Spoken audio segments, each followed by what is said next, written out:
એક વાને જો ચમ આમ ઉદાસ થઈને બેઠા હો ચમ? નોકરીમાં છૂટા કર્યા, હવે પગાર નહીં આવે તો ઘર ચલાવવાનું કેવી રીતે? આ મકાનના હપ્તા ભરવાના એ બધું કેવી રીતે કરીશું? એ તો હવે ભગવાન ઉપર છોડવું પડે, પણ મારી જોડે થોડીક બચત પડી હે. તો કેટલી હે? એ તો હવે જોવી તો ખબર પડે મારી જોડે કેટલી બચત છે ઈ. આ હું ભેગા કરતી હતી ને આટલા પૈસા ભેગા થયા હે.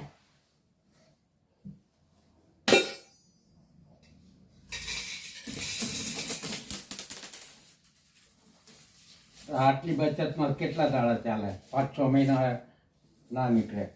5-6 મહિના તો 5-6 મહિના એટલું તો ચલાવીએ, અને પછી આપણે નસીબ હશે ને ભગવાન કરે તો યુટ્યુબ માંથી આપણે પૈસા કમાવા નહીં મળે. એ વાત સાચી, પણ તે આ પૈસા ભેગા કરે કેવી રીતે?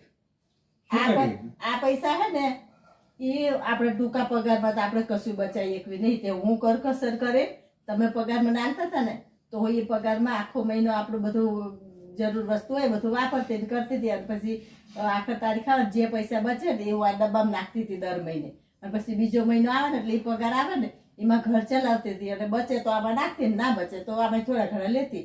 આવી રીતે હું આ ઘર ચલાવતી હતી. આ પૈસા મેં ભેગા કર્યા. તે સારું કર્યું. તે આટલી બચત કરી તો આપણને આ મુશ્કેલીના ટાઈમમાં થોડી કામ આવી જાય, તકલીફ થોડી ઓછી થઈ જાય છે. આપણે હા આવું કરવું જોઈએ. આવું થાય તો આપણા જિંદગીમાં થોડીક રાહત રહે, આપણને ફાવે.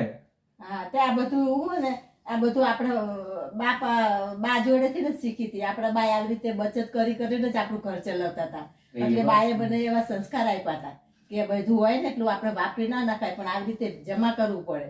તો હું જમા કરતી હતી. તો જો આજે તમારે નોકરી નહીં તો આપણે જે 5-6 મહિના જે ચાલશે તો આપણે આજે કામમાં આવી જશે. એ વાત સાચી છે.